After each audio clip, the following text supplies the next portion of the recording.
Je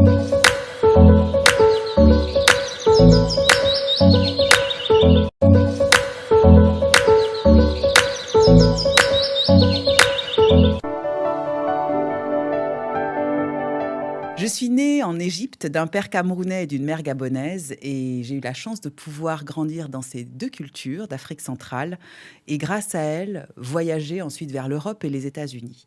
Et ça a constitué des puzzles dans ma vie et je les ai répercutés dans mon univers professionnel. D'abord en m'imprégnant de l'univers du journalisme, avec les questions, avec l'attention, avec la capacité à comparer des détails. Tout ça, ça demande une discipline importante pour bien comprendre des enjeux.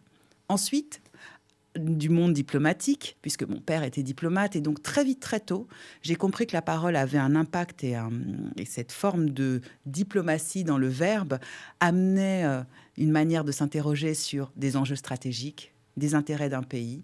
Et puis, il y a ce troisième temps, ce troisième lieu que j'affectionne tout particulièrement, qui est celui des événements de haut niveau, là où les pensées se côtoient, là où les avis divergent et parfois convergent. Et c'est là que j'ai vu les meilleures stratégies échouer. Alors, pas par manque de vision, mais c'était surtout parce que celui ou celle qui portait les messages, parfois ne se sentait pas légitime, ou ne prenait pas sa place, ou encore ne croyait pas sincèrement à ce qu'il disait. C'est toutes ces observations qui ont fait qu'en 2015, j'ai eu envie de réunir ces différentes expertises dans la création de mon cabinet Talents Awake, qui est une agence de conseil qui est spécialisée dans le développement de l'influence et l'accompagnement des transformations.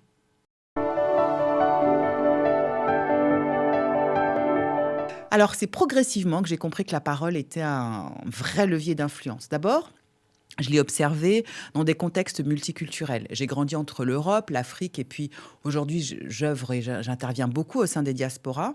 Et j'ai réalisé que quand on a un objectif commun, qui est clairement nommé, où chacun comprend sa place, pour ce sur quoi ce qu'il apporte, ce sur quoi il peut œuvrer, les différences, au lieu de devenir des freins, deviennent justement des richesses. Et quand on fait ces voyages, je parle anglais, espagnol et français, on se rend compte que la langue, elle a une vertu, c'est qu'elle permet de créer des liens, de donner envie, de rassembler, et elle transforme les organisations et les points de vue. Et c'est là que j'ai compris au quotidien que la parole est un actif stratégique, c'est pas simplement un outil de communication, ça devient vraiment un levier de transformation, de légitimité, et c'est un vrai créateur d'alliances durables.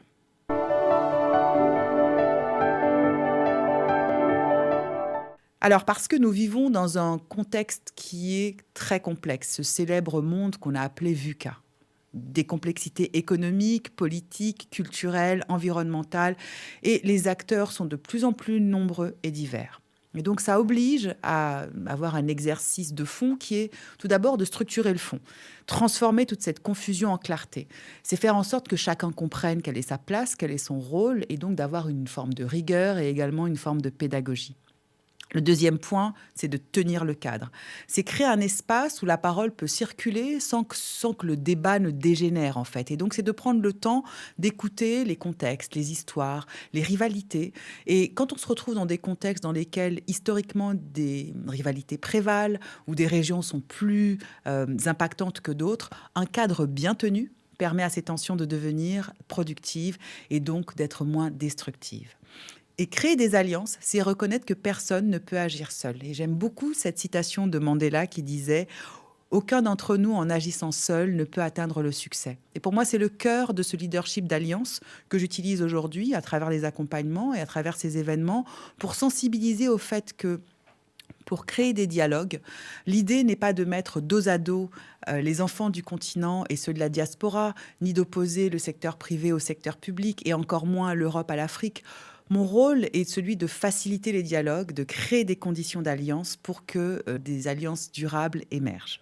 C'est également la raison pour laquelle, en partenariat avec la Maison de l'Afrique, nous avons créé un dispositif qui s'appelle le CLAP, le prochain scénario, qui permet de réunir des dirigeants européens, afropéens, et de les sensibiliser aux enjeux de ce monde qui bouge, autour des enjeux et de la facilitation que peuvent apporter au quotidien des alliances, un shadow cabinet, et puis de s'appuyer sur cette intelligence collective qui permet à chacun d'entre eux, d'abord d'être moins dans une pression individuelle et surtout de meilleurs acteurs dans les champs qui sont les leurs.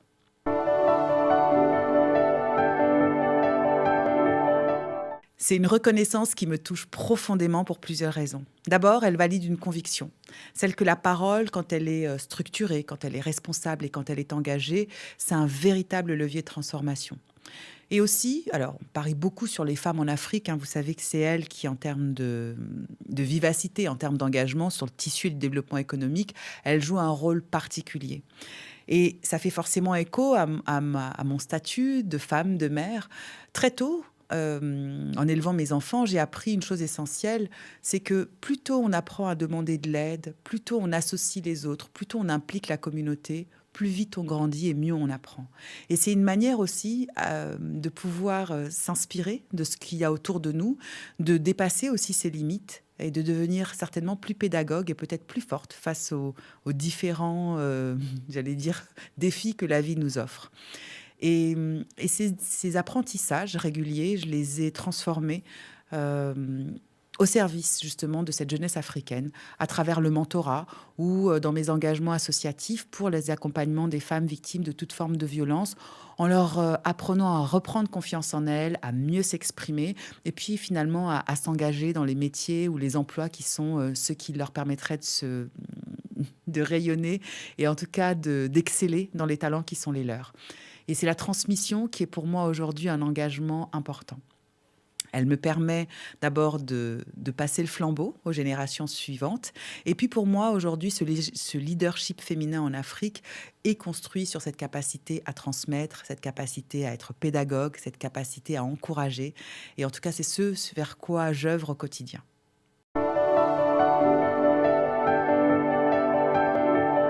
Si j'avais un message à adresser à la jeunesse africaine, je pense que ce serait celui-ci. En tout cas, le tout premier. Prenez votre place. N'attendez pas qu'on vous la donne. Votre génération a une légitimité que les générations antérieures n'avaient pas. Vous, vous êtes connectés ou ultra connectés. Vous comprenez les enjeux globaux. Vous pouvez trouver des solutions. Vous pouvez trouver les bonnes personnes et utilisez-le à bon escient. Faites valoir votre point de vue. Ce serait le deuxième point. Osez le confronter avec respect et clarté. Bien sûr, il y a toujours le respect des aînés, on est bien d'accord. Ayez un leadership qui grandit au fil de vos apprentissages. Le leadership, c'est pas l'absence de conflit, c'est aussi la capacité à naviguer entre le conflit et le chaos pour trouver une manière équilibrée et constructive d'avancer. Et enfin, je dirais aussi, il y aurait la compréhension de votre légitimité. Elle vient de la parole. En Afrique, nous avons une tradition orale qui est très forte, qui s'est parfois perdue et qui aujourd'hui revient. Et en tout cas, c'est celle qu'on va retrouver dans cette parole juste, une parole qui va contribuer à comprendre, une parole qui va contribuer avec honnêteté à permettre de saisir les angles morts de certaines situations, de certains sujets. Et c'est aussi derrière cette parole la capacité à écouter vraiment, sans forcément toujours attendre un retour. C'est une compréhension de situation pour parler et mieux comprendre l'autre et mieux s'intéresser à sa situation. C'est ce qui permet aussi, de façon concrète, de créer des alliances probantes et durables. Aujourd'hui, je dirais qu'après plusieurs années, plus de 15 ans sur le terrain, je dirais que le mythe du leader héros solitaire qui résout tout à lui seul est en train de fondre comme neige au soleil. Et ce qu'on observe aujourd'hui, c'est que les leaders qui sont les plus importants, ceux qui arrivent à mobiliser, qui créent des alliances gagnantes avec leurs pairs, ce sont ceux qui arrivent aujourd'hui à s'enrichir au niveau relationnel, au niveau opérationnel, au niveau stratégique, parce qu'ils sont dans une forme d'apprentissage permanent, grâce à l'écoute, grâce à l'attention. Et donc, vous, cette nouvelle génération, vous avez ces capacités, ces compétences, développez-les, construisez cet avenir en vous entraidant, en co-construisant, en allant à la découverte aussi d'autres générations, en allant à la découverte d'autres cultures, parce que c'est là que vous allez trouver aussi vos puzzles à construire.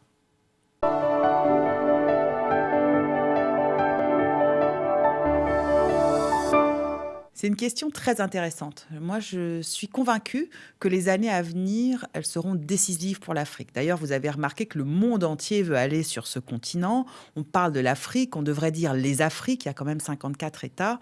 Et ce leadership africain va évoluer de manière fondamentale, par les différents apports, par les mélanges culturels, par les mélanges cultuels, on l'a vu.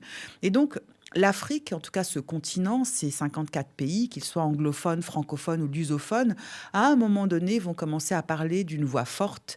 On le voit dans les différentes institutions. Alors c'est d'une voix forte, c'est pas forcément encore d'une voix unique et c'est en construction. Et c'est la diversité qui fera ces richesses-là et la capacité qu'on va avoir à pouvoir coordonner, à s'unir, à défendre des alliances stratégiques qui vont permettre à ce continent, à ces 54 États, d'avancer, j'allais dire, avec un pas commun.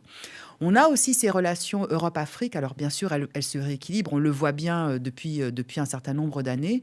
Il y avait une relation de dépendance au démarrage. Aujourd'hui, nous œuvrons pour qu'il y ait une relation de codépendance dans un respect mutuel, dans des apprentissages quotidien au niveau des entrepreneurs qui sont aujourd'hui la première force économique dans le secteur privé. Et on sait qu'aujourd'hui, au niveau du continent, au niveau de la culture, on n'est plus dans la culture du je vais subir et je vais être victime. On va être plutôt dans une culture où je vais être force de proposition et je vais être celui qui va pouvoir engager. Les diasporas jouent aussi un rôle central à ce niveau.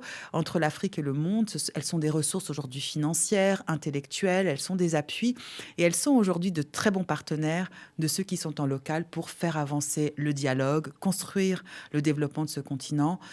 La parole apporte un élément fondamental et je pense que ce leadership africain qui devient de plus en plus stratégique, qui est beaucoup porté par les femmes, qui rentrent dans des boards, qui rentrent dans des conseils d'administration, qui rentrent dans des lieux de décision, dans des ministères, dans des grandes institutions, vont être aussi de grands vecteurs et je pense que c'est un beau pas, notamment pour tout ce qui sont les cultures matriarcales et patriarcales.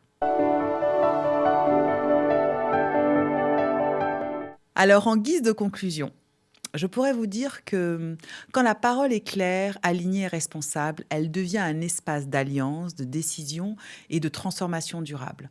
L'Afrique de demain va se construire en se réappropriant sa puissance de la tradition orale et en étant fière de l'ensemble de ce métissage qui la constitue aujourd'hui et en laissant l'espace à cette jeunesse qui est tellement riche, tellement inspirée, tellement inspirante.